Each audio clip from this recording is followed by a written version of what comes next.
Rastafarianisme. Rastafarianisme muncul di Jamaika sekitar tahun 1930-an. Gerakan ini lahir dari semangat kebangkitan identitas Afrika dan dipengaruhi oleh kepercayaan bahwa Haile Selassie I, Kaisar Ethiopia, adalah sosok Mesias yang dijanjikan dalam Alkitab.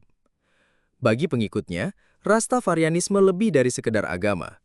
Ini adalah gaya hidup yang menolak sistem Barat, yang mereka sebut Babylon, dan mengajak kembali pada nilai-nilai Afrika dan percaya bahwa hidup harus laras dengan alam. Hal yang paling dikenal orang dari Rastafarianisme adalah musik reggae dan sosok Bob Marley, yang membuat ajaran ini mendunia. Selain itu, penganut Rastafari juga menggunakan ganja sebagai bagian dari ibadah, karena mereka percaya ganja membantu mendekatkan diri dengan Tuhan. Sayangnya, karena alasan inilah Rastafarianisme sempat dilarang atau ditindas di banyak tempat. Di Jamaika sendiri, pada awalnya Rastafarian sering didiskriminasi dan dianggap kaum pinggiran. Tapi seiring berjalannya waktu, pengaruh musik reggae membuat ajaran ini dikenal luas dan lebih diterima. Jehovah's Witnesses. Jehovah's Witnesses adalah organisasi keagamaan Kristen yang muncul di Amerika Serikat pada akhir abad ke-19. Pendirinya adalah Charles Taze Russell. Mereka punya ajaran khas, misalnya nggak merayakan ulang tahun atau hari besar nasional, nggak mau ikut wajib militer, dan terkenal rajin banget berdakwah dari pintu ke pintu. Di banyak negara, mereka diakui sebagai aliran Kristen, walaupun sering dianggap kontroversial. Tapi di Rusia, ceritanya beda. Pada tahun 2017, pemerintah Rusia resmi melarang Jehovah's Witnesses dengan alasan dianggap sebagai organisasi ekstremis. Sejak itu, banyak gereja mereka ditutup, buku-buku disita, bahkan pengikutnya ditangkap hanya karena beribadah. Alasannya karena pemerintah menganggap ajaran mereka bertentangan dengan ideologi negara, terutama karena menolak ikut wajib militer dan menolak hormat kepada simbol negara. Falun Gong. Falun Gong atau sering juga disebut Falun Dafa adalah praktek meditasi spiritual yang muncul di Tiongkok pada awal tahun 1990-an. Gerakan ini diperkenalkan oleh Li Hongji, seorang guru yang mengajarkan kombinasi latihan pernafasan, meditasi, dan ajaran tentang berbuat baik dalam kehidupan sehari-hari. Kalau dilihat, gerakannya mirip yoga atau qigong, tapi punya filosofi sendiri yang lebih menekankan kesehatan tubuh dan ketenangan batin. Di awal kemunculannya, Falun Gong berkembang pesat. Jutaan orang di Tiongkok ikut latihan bareng di taman-taman kota.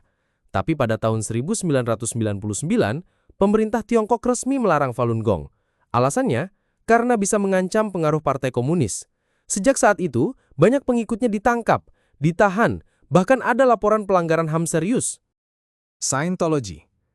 Scientology adalah agama modern yang lahir di Amerika Serikat pada awal 1950-an. Pendirinya adalah L. Ron Hubbard, seorang penulis fiksi ilmiah.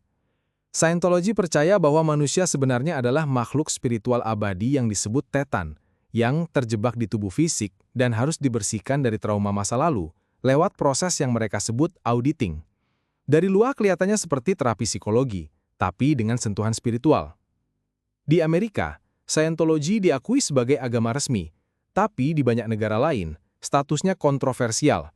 Misalnya di Jerman dan Prancis, pemerintah menganggap Scientology bukan agama, melainkan organisasi komersial atau bahkan sekte yang bisa merugikan pengikutnya. Akibatnya, aktivitas mereka sering diawasi ketat, bahkan ada larangan di beberapa wilayah. Aum Shinrikyo. Aum Shinrikyo adalah sekte yang lahir di Jepang pada tahun 1987, didirikan oleh Shoko Asahara. Di awal kemunculannya, kelompok ini tampak seperti gerakan spiritual biasa yang mencampur ajaran Buddha, Hindu, dan sedikit kepercayaan soal akhir zaman. Banyak orang Jepang yang merasa penasaran, apalagi saat itu tren spiritualitas lagi naik. Tapi di balik itu, Asahara punya visi yang menyeramkan. Dia meyakinkan para pengikutnya bahwa kiamat sudah dekat dan hanya mereka yang ikut Aum Shinrikyo yang akan selamat. Dari situlah, pengikutnya mulai melakukan hal-hal berbahaya, bahkan sampai mengembangkan senjata kimia sendiri. Puncaknya terjadi pada tahun 1995 ketika Aum Shinrikyo melakukan serangan gas sarin di kereta bawah tanah Tokyo. Serangan ini menewaskan belasan orang dan melukai ribuan lainnya. Setelah peristiwa itu, pemerintah Jepang langsung melarang Aum Shinrikyo. Asahara dan para pemimpin kelompok ditangkap, lalu akhirnya dijatuhi hukuman mati. Ahmadiyah. Gerakan Ahmadiyah lahir di India pada akhir 1800-an. Pendirinya adalah Mirza Ghulam Ahmad, Pengikut Ahmadiyah percaya bahwa Mirza Ghulam Ahmad adalah sosok yang dijanjikan sebagai Imam Mahdi dan Mesias. Masalahnya, klaim itu bertabrakan langsung dengan keyakinan mayoritas umat Islam bahwa Nabi Muhammad adalah nabi terakhir. Akibatnya, di banyak negara, Ahmadiyah sering ditolak dan bahkan dilarang. Yang paling keras ada di Pakistan. Sejak tahun 1974, pemerintah Pakistan secara resmi menyatakan Ahmadiyah bukan bagian dari Islam. Bahkan mereka dilarang menyebut diri mereka Muslim. Yazidi. Yazidi adalah agama kuno yang berasal dari Irak, khususnya di daerah pegunungan Kurdistan. Ajaran ini sudah ada ribuan tahun, bahkan sebelum agama besar seperti Islam dan Kristen muncul. Yang bikin Yazidi sering disalahpahami adalah kepercayaan mereka pada sosok bernama Melek Taus, malaikat yang digambarkan sebagai burung merak. Banyak orang luar salah mengira kalau mereka menyembah setan, padahal sebenarnya mereka percaya pada satu Tuhan, dan Melek Taus hanyalah malaikat utama yang mengabdi kepadanya. Sayangnya, salah paham inilah yang bikin Yazidi jadi korban diskriminasi berat selama berabad-abad. Di Irak, mereka sering dituduh sesat, bahkan jadi sasaran serangan kelompok ekstremis. Salah satu tragedi terbesar terjadi tahun 2014 ketika ISIS menyerang komunitas Yazidi. Ribuan orang terbunuh, perempuan dijadikan budak, dan banyak desa hancur. Drus. Drus itu sebenarnya agama kecil yang lahir dari cabang Islam Syiah pada abad ke-11, tapi kemudian berkembang jadi kepercayaan unik sendiri. Penganutnya banyak ditemukan di Lebanon, Suriah, dan Israel. Yang bikin Drus menarik, ajarannya campur antara filsafat Yunani, ajaran Islam, sampai unsur mistis. Mereka percaya pada reinkarnasi, rahasia spiritual, dan sangat menjaga identitas mereka.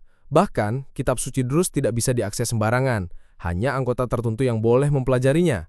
Nah, karena sifatnya yang tertutup dan berbeda dari mayoritas Islam, komunitas Drus sering menghadapi diskriminasi dan tekanan. Di beberapa wilayah, mereka dianggap sesat bahkan dilarang menyebarkan ajaran keluar kelompoknya.